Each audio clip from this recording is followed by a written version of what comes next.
park it. Over here.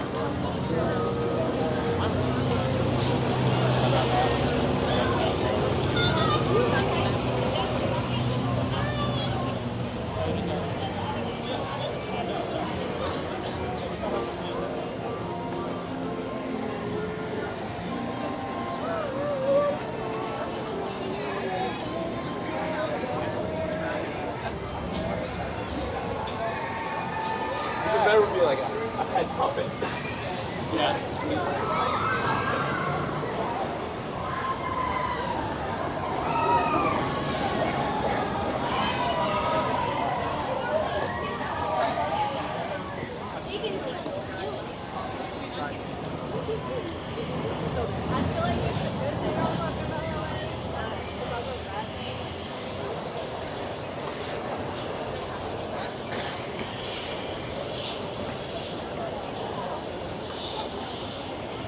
Back to the castle.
Oh, you're doing the Calgary Festival? Yeah, Calgary. After we get on Indiana Jones.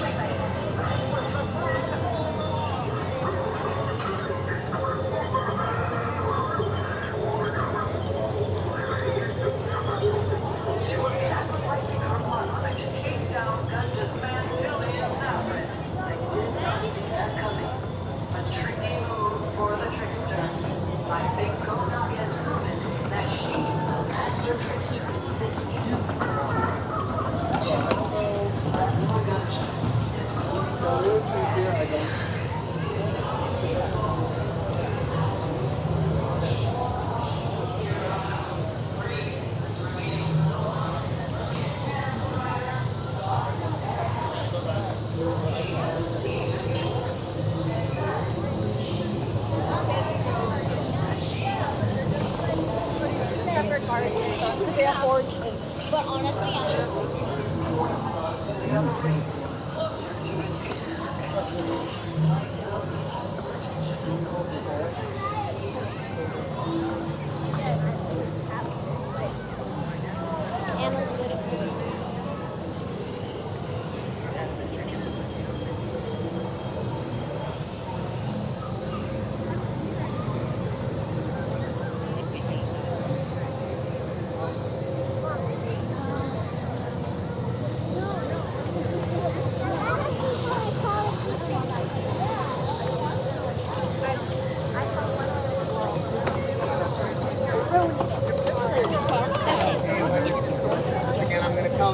interrogate you. All the buttons.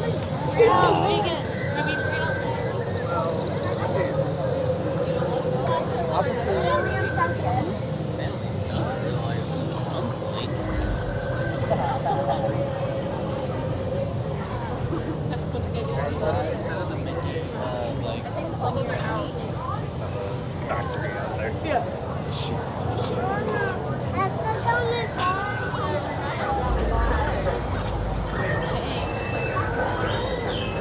Look, actually mine.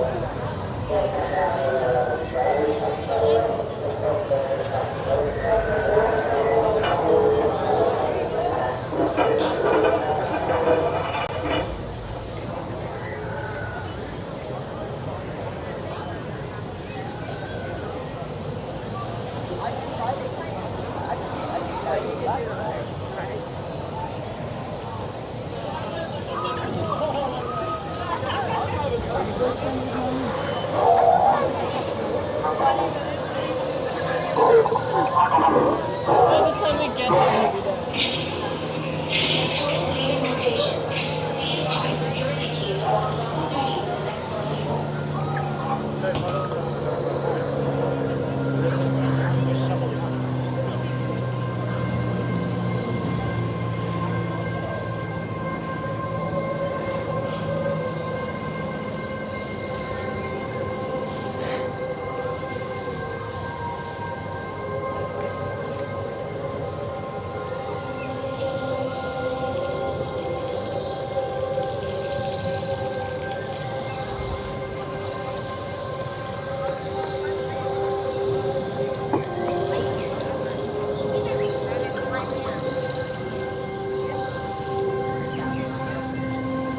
I don't know if you guys want to do this first since it's right here.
Where are you?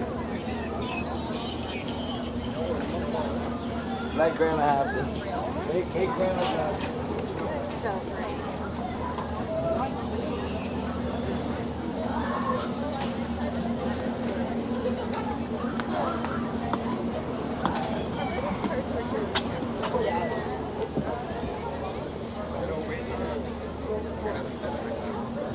I know, it's actually on it's just really cool. We're gonna go to Stockholm. We got look, splash on not any. Get an order to the hotel. This is free, bro.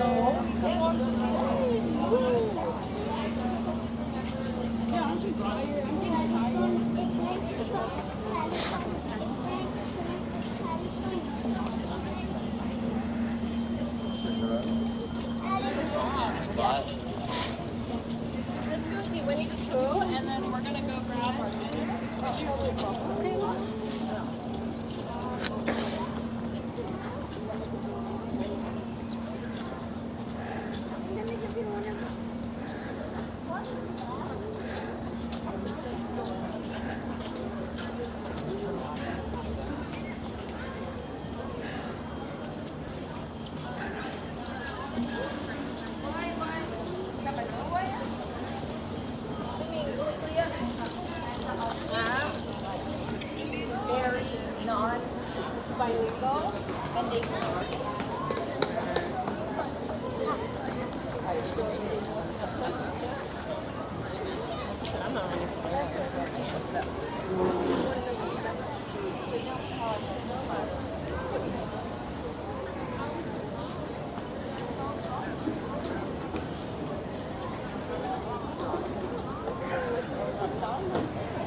Susanna, it's like flip, flip, flip.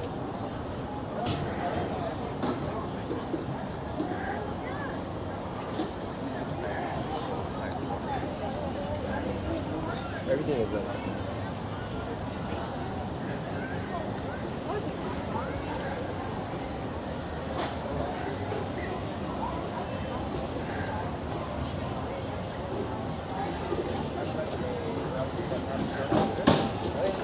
I want to hit up Indiana Jones.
Get on a pirate?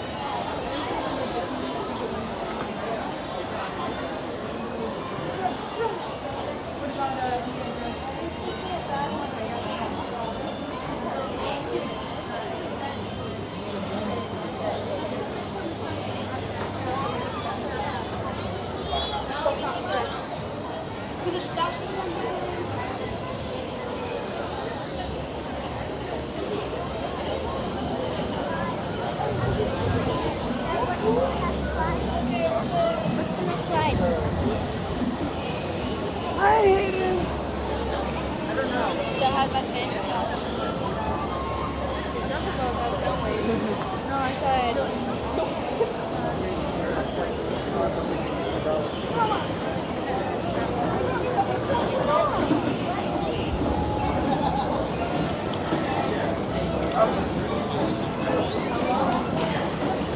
You never said we were going to Disneyland.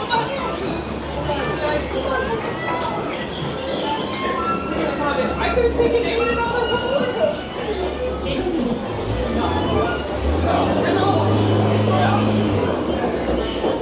It was just for selling,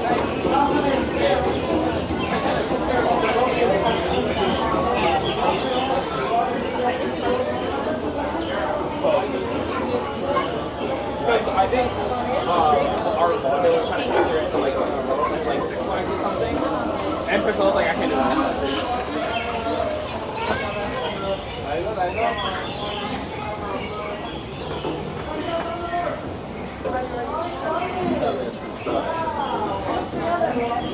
You can see the left-hand side for me.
One, two. Or you got personal space, like over for 2 more.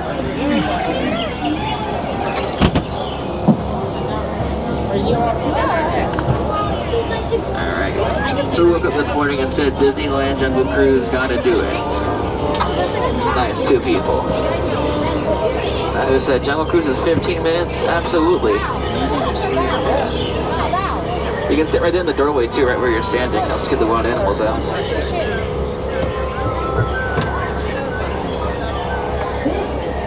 And for those who come in the back door, once again, you can sit right there in that doorway if you'd want.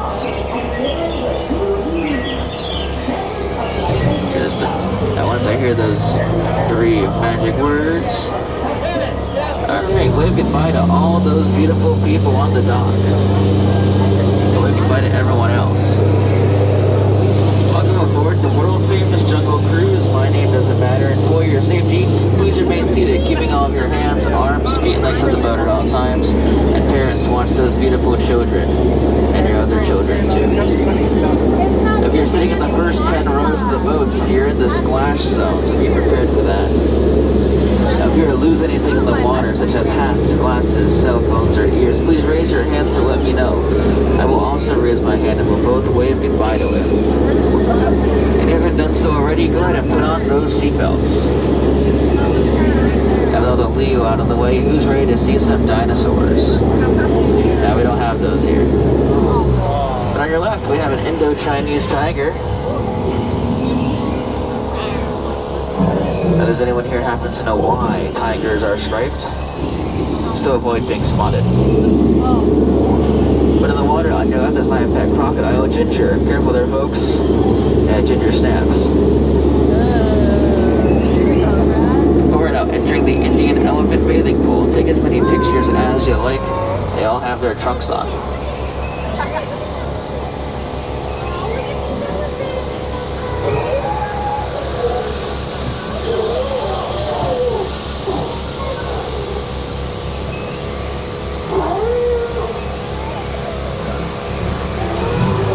They're not normally this wrinkly, they've been in there for a while. What a known fact about the Indian elephant is that they can grow up to 4 feet. And that's remarkable because most people can only grow up to 2 feet.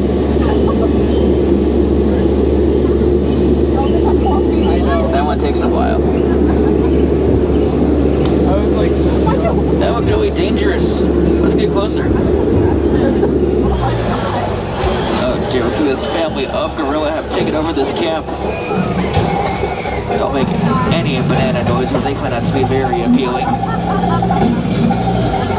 Oh, look what they did to that Jeep. They left the lights on. I'll never get that thing to turn over.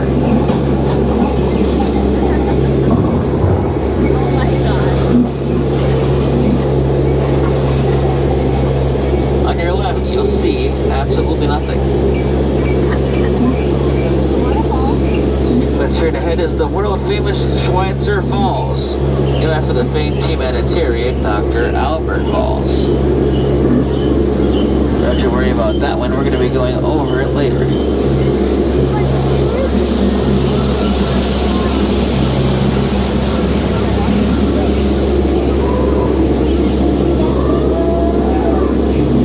Now we have just turned down the Nile River because it was way too loud. That one also takes a while. Another fun fact for you is that the Nile River is one of the longest rivers in the world and over 4,000 miles long. Luckily for all of you, I know a shortcut because we are now leaving the Nile River and entering the African belt, which is home to many wonderful species of animals, such as vintage horses. They're vintage because they're still in black and white. Long-necked cheetahs. And those things. And would you look at this family of stray cats watching over that vintage horse sleep? He looks dead tired. But I let him rest in peace. Oh, that's something you don't see every day. Look at how many rocks are on that beach. Gotta be at least 12 rocks on that beach. speaking of beaches, did you know they call sand sand because it's between sea and land? That's a lie, I made that up. Okay, we're entering a pool of dangerous hippopotami. Hippos are responsible for sinking 5 of our 7 boats, but don't worry, only 4 of them were mine. Oh, they're gonna charge the boat. Everyone cover your ears, I'm gonna scare them away real quick.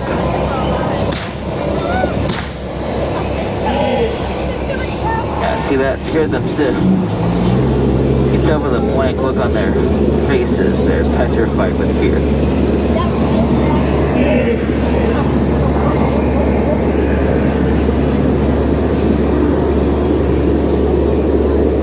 Now people like to tell me all the time that my job is so easy that a monkey can do it.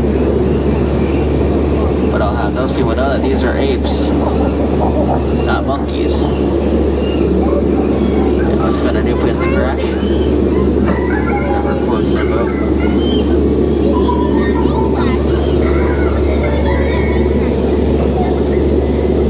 And on your left, nothing bugs those two. I call that one a net. I call that one magnifying glass.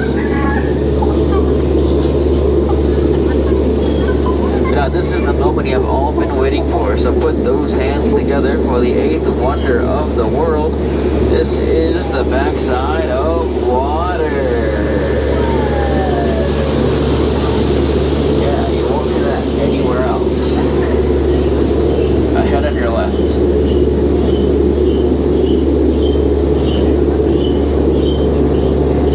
Now this is the Amazon River Basin, or at least I think it is. Honestly, I'm just kind of making it up at this point. And straight ahead, that snake in that tree is a python. Now pythons can grow to be 3.141592526 meters long. That's just irrational. But what's a Jungle Cruise without an official Jungle Cruise souvenir?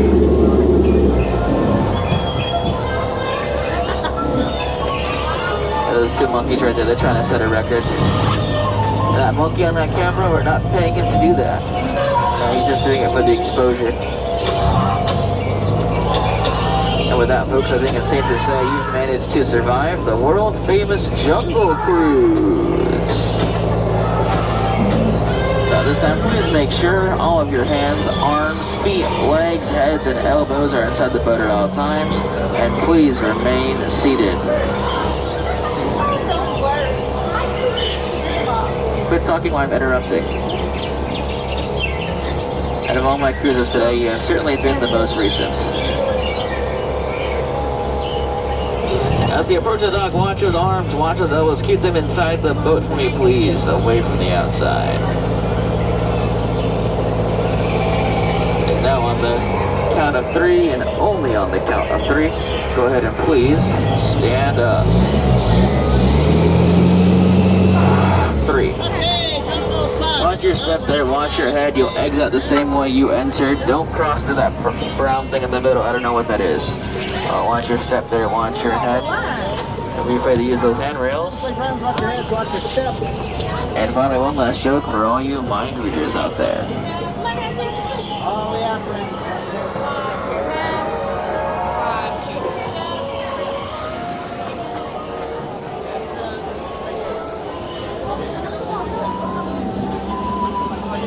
Time for a refresh.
Maybe one.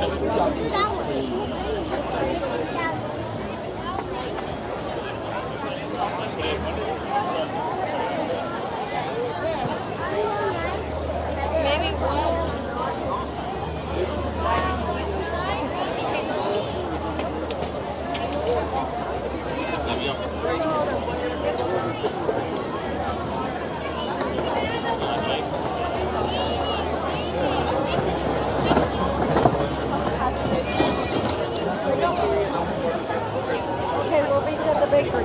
Oh, give me my phone.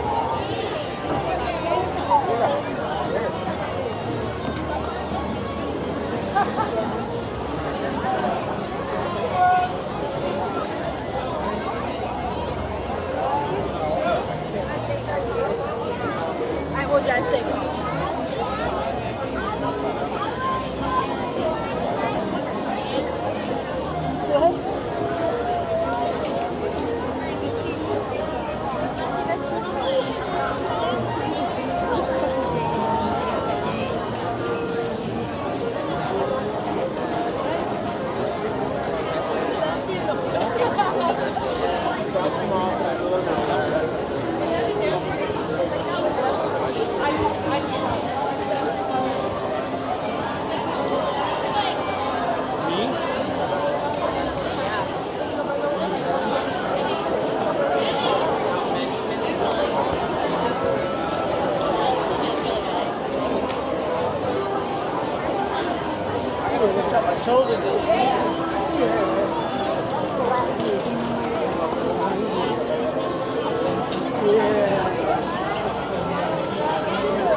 Space Mountain didn't have a line.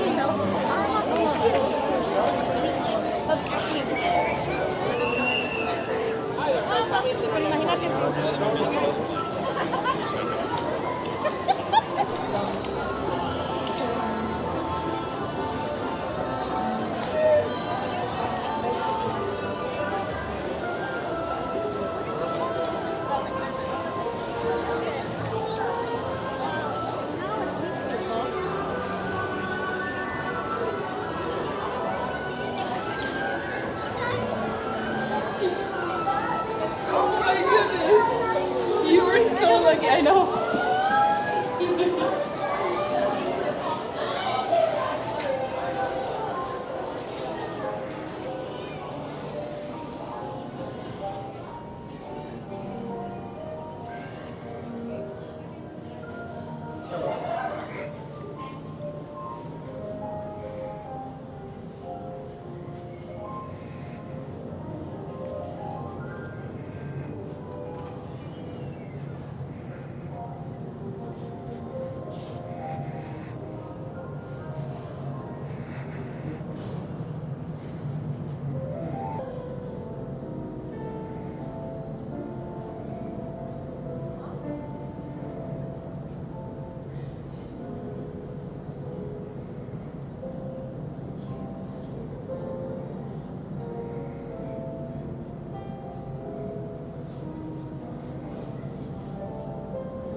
Welcome everyone, I'm Robin Roberts.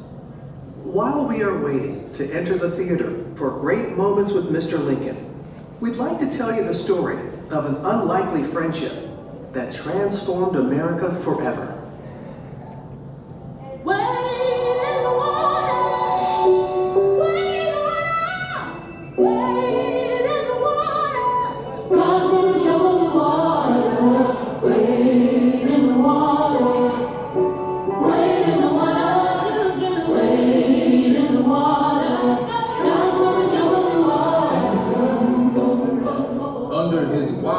Beneficent rule, we saw ourselves gradually lifted from the depths of slavery to the heights of liberty and manhood. Though we waited long, we saw all this and more.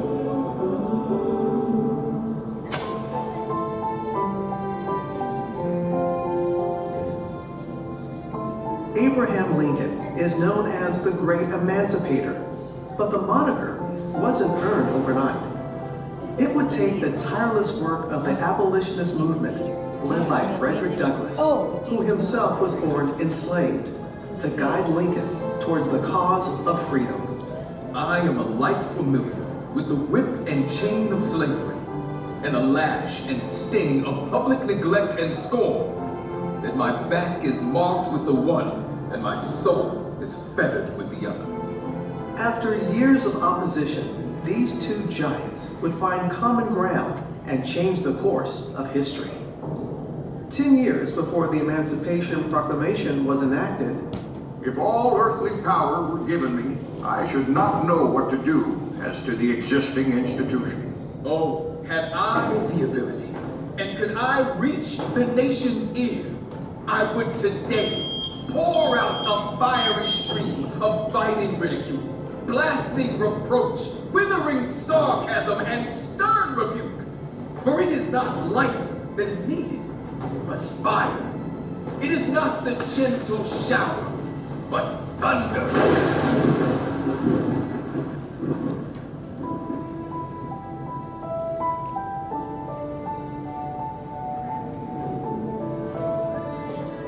Frederick Douglass never had a pair of pants or shoes until he was about 6 or 7 years old. He would sleep head first in an old corn sack with his feet hanging out on cold winter nights to try and keep himself warm.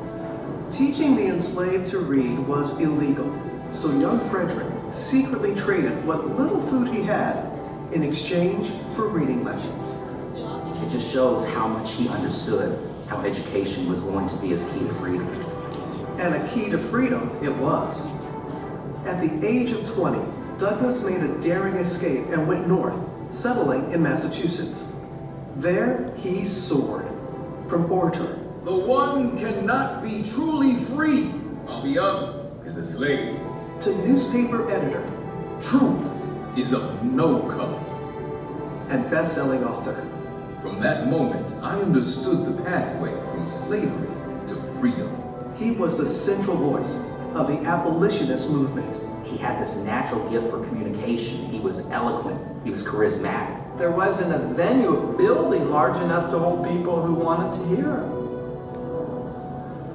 Would you have me argue that man is entitled to liberty? That he is the rightful owner of his own body? Must I argue the wrongfulness of slavery? At a time like this, scorching irony, not convincing argument, is needed. Much of Douglass's irony was directed towards Washington, D.C. and Abraham Lincoln, the anti-slavery president who took office just as the Civil War began in 1861. Anti-slavery is very different than being an abolitionist. It was very gradual that most anti-slavery candidates believed in the abolition of slavery. I do not suppose that ultimate extinction would occur in less than 100 years at the least. That would have put the end of slavery in 1958. And for Frederick Douglass, that's outrageous. Mr. Lincoln is quite a genuine representative of American prejudice, and far more concerned for the preservation of slavery. Douglas was relentless in his fight for freedom, and with the steady drumbeat of the abolitionist movement in his ear, Lincoln signed the Emancipation Proclamation, freeing enslaved people in the southern states, and for the first time, making it legal for all black men to fight in the Civil War.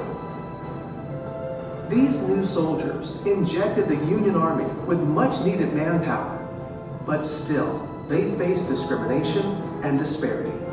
Douglas is so outraged that he makes a trip to D.C. and decides he wants to meet with Lincoln himself. To his surprise, Lincoln agreed to see him immediately. He was ushered up past all of the people that were waiting to see Lincoln that day. And just imagine this visual of this black man just bounding up the steps, and people are looking at him like, who is that? Lincoln begins the conversation, and he says, "Hello, Mr. Douglas," essentially. "It's good finally to meet you. I've read your writings a lot. I know you've been very critical of me." Their one-on-one left a lasting impression on both men, and Lincoln vowed to improve the conditions for black soldiers. My whole interview with the president was gratifying and did much to assure me that slavery would not survive the war and that the country would survive both slavery and war. A year later, it is Lincoln who needs Douglas's help. He feels he's going to lose re-election, essentially says, "I need you. I think the war's going badly." Lincoln entrusted Douglas with creating a plan for aiding the escape of enslaved people from rebel territory so that they could join the Union cause. Douglas writes a detailed letter to Lincoln spelling out his vision of these special forces. He did not let me feel for a moment that there was any difference in the color of our skins. The president is a most remarkable man. With Douglas's support, Lincoln would go on to turn the tide of the war and win re-election. The following year, Douglas returned to Washington once more to attend the inauguration.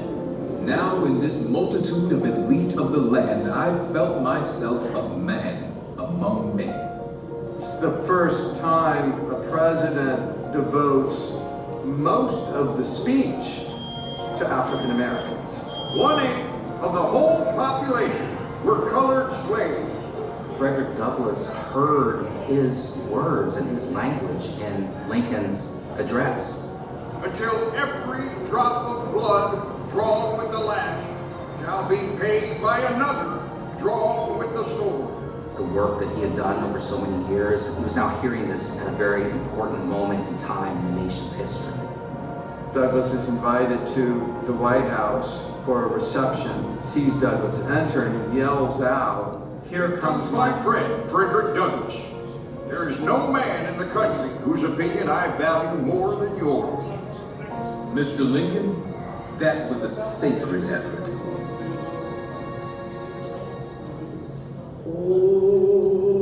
Oh, freedom. Oh, freedom. Oh, freedom. Frederick Douglass spoke truth to power, and he never stopped fighting for his people, and he understood that the struggle continued. He said, without struggle, there is no progress. Power concedes nothing without a demand. It never did, and it never will.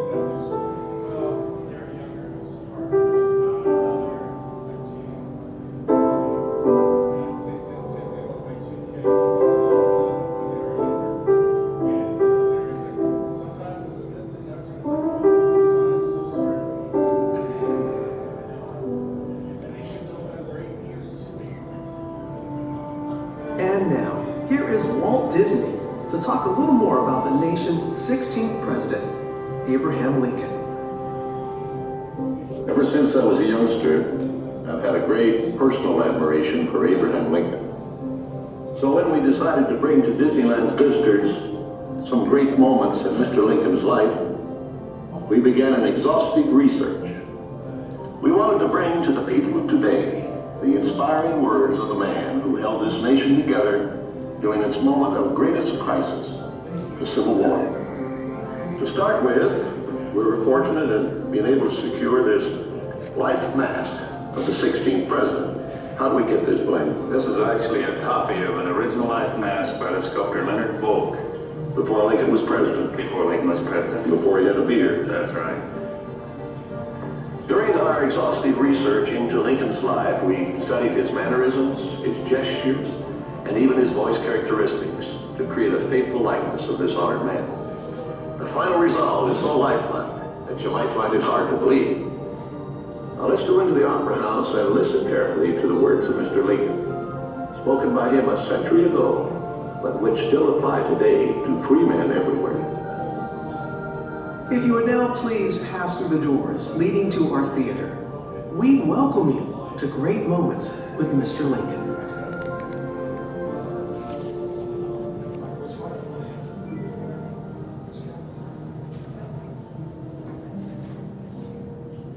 All right, folks, for your safety, please remain behind the red line of corridor as it goes on our way towards you.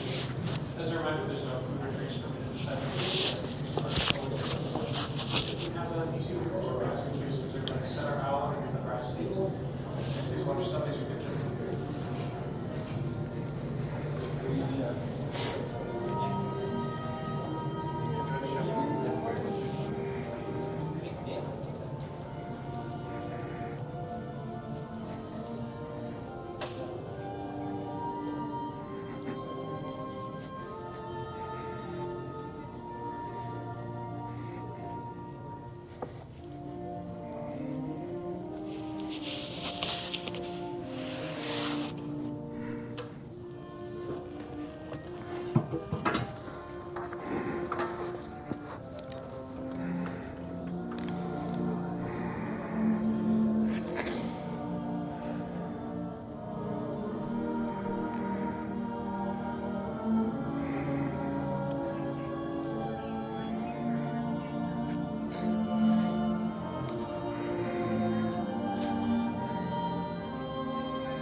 Hello and welcome to the Disneyland Opera House. During our show, please refrain from eating, drinking, and smoking. Please also silence your phones at this time. If at any time during our show you need to leave, we're going to ask you to please exit towards your right. Just gently push on the door there and go to your left through the curtains back onto Main Street. This is also the same direction you're going to go at the conclusion of our show. This show first debuted in 1964 at the World's Fair Tour in New York City, and later was brought here in 1965 to Disneyland. It truly is a Disney treasure, as it was the last thing Walt Disney directed himself. The human animatronic here is the first humanoid animatronic in the world, and it had over 20 different facial features where people thought that it was actually a live person. Now, through the magic of Disney, I now present to you Great Moments with Mr. Lincoln.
Ladies and gentlemen, we welcome you to Great Moments with Mr. Lincoln.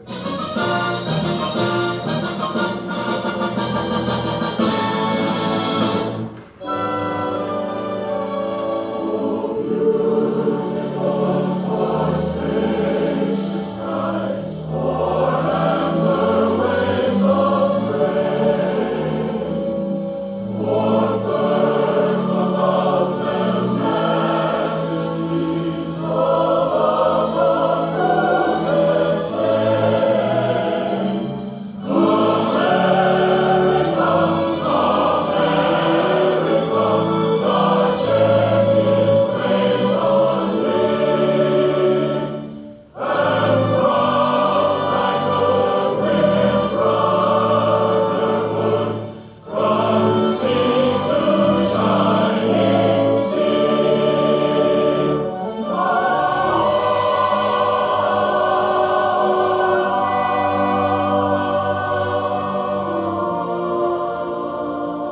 This was the American dream, the prayer for the future. But that golden goal was not to be had without cost. The American way was not gained in a day. It was born in adversity, forged out of conflict, perfected and proven only after long experience and trial. In all of history, no man was dedicated to this dream more than the 16th President of these United States, Abraham Lincoln. Here in his own words is what he once wrote about himself. For at that time, very few people outside Illinois knew very much about this man from the prairie.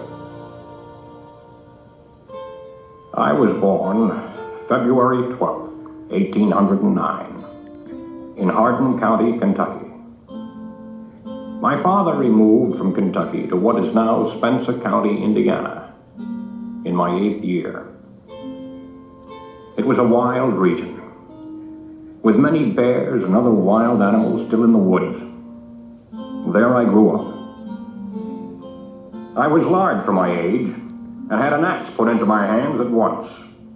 And from that to my 23rd year, was almost constantly handling that most useful instrument. I think that the aggregate of all my schooling did not amount to 1 year. At 21, I came to Illinois. Thought of trying to study law. Rather thought I could not succeed at that without better education. I borrowed some law books, took them home, and went at it in good earnest.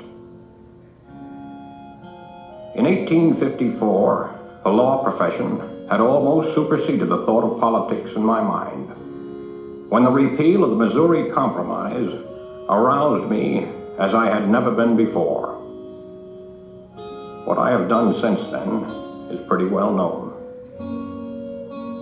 If any personal description of me is thought desirable, it may be said I am in height, 6 feet 4 inches, nearly, lean in flesh, weighing on an average of 180 pounds, dark complexion, with coarse black hair and gray eyes, and no other marks or brands recollected. Yours very truly, A. Lincoln. Abraham Lincoln became president faced with the terrible threat of civil war, a thing he dreaded, yet a calamity he was prepared to meet if he must. Without union, the Constitution is only a piece of paper. I know there is a God, and that he hates injustice and slavery. I see the storm coming. I know his hand is in it. If he has a place and work for me, and I think he has, I believe I'm ready. And with God's help, I shall not fail.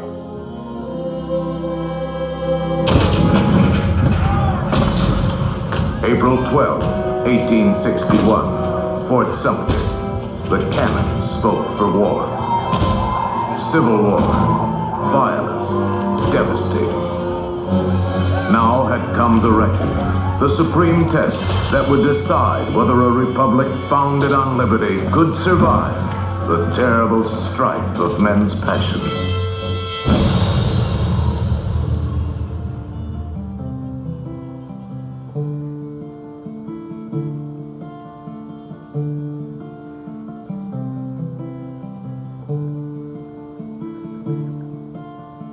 Two brothers on their way, two brothers on their way, two brothers on their way.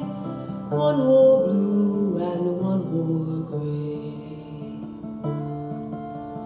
One wore blue and one wore gray as they marched along their way. The fife and drum began to play, all on a beautiful morning.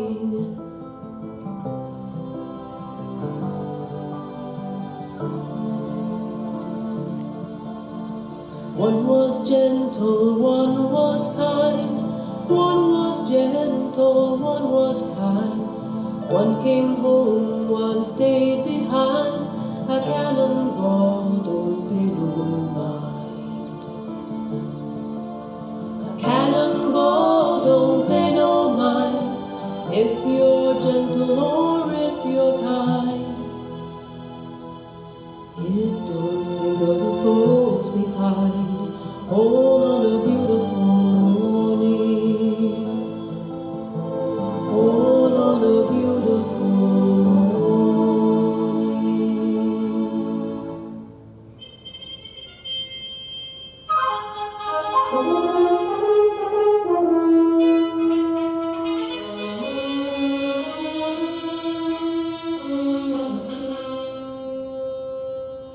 Fourscore and 7 years ago, our fathers brought forth on this continent a new nation, conceived in liberty and dedicated to the proposition that all men are created equal.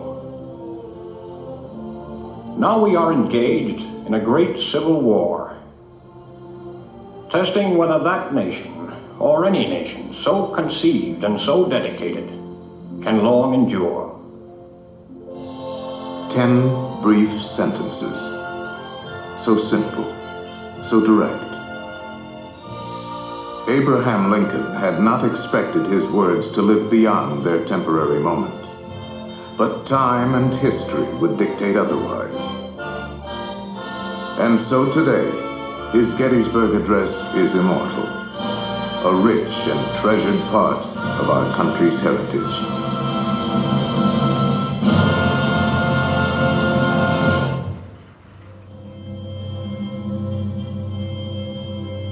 We pay tribute here not to a man who lived a century ago, but to an individual who lives today in the hearts of all freedom-loving people. His prophetic words are as valid for our time as they were for his. And now, the skills of the sculptor and the talents of the artist will let us relive great moments with Mr. Lincoln.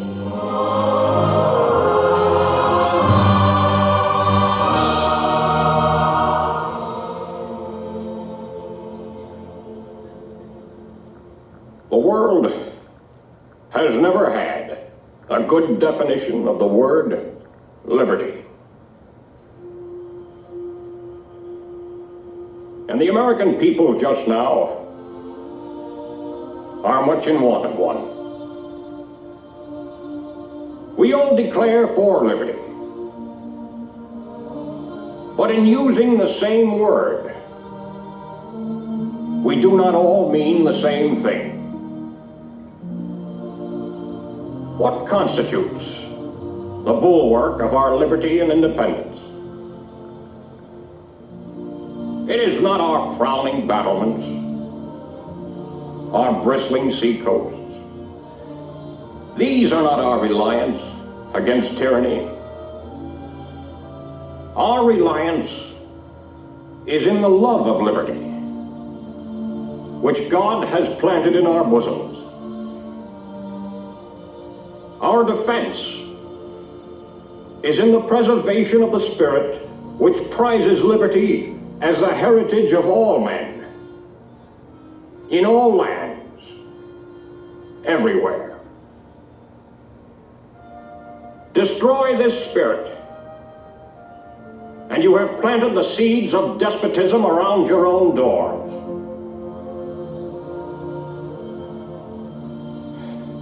At what point shall we expect the approach of danger? By what means shall we fortify against it? Shall we expect some transatlantic military giant to step the ocean and crush us with a blow? Never. All the armies of Europe, Asia, and Africa combined could not by force take a drink from the Ohio or make a track on the Blue Ridge in a trial of 1,000 years. At what point, then, is the approach of danger to be expected? I answer, if it ever reach us, it must spring from amongst us. It cannot come from abroad. If destruction be our lot, we ourselves must be its author and finisher. As a nation of free men, we must live through all times, or die by suicide. Neither let us be slandered from our duty by false accusations against us, nor frightened from it by the menaces of destruction to the government, nor of dungeons to ourselves. Let us have faith that right makes might. And in that faith, let us to the end dare to do our duty as we understand it.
I'm not sure what that is, but hell yeah, you win. That's it. Mickey always wins. The house wins. The house of house wins. No matter what.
Disneyland Limited, now loaded for a trip around the world.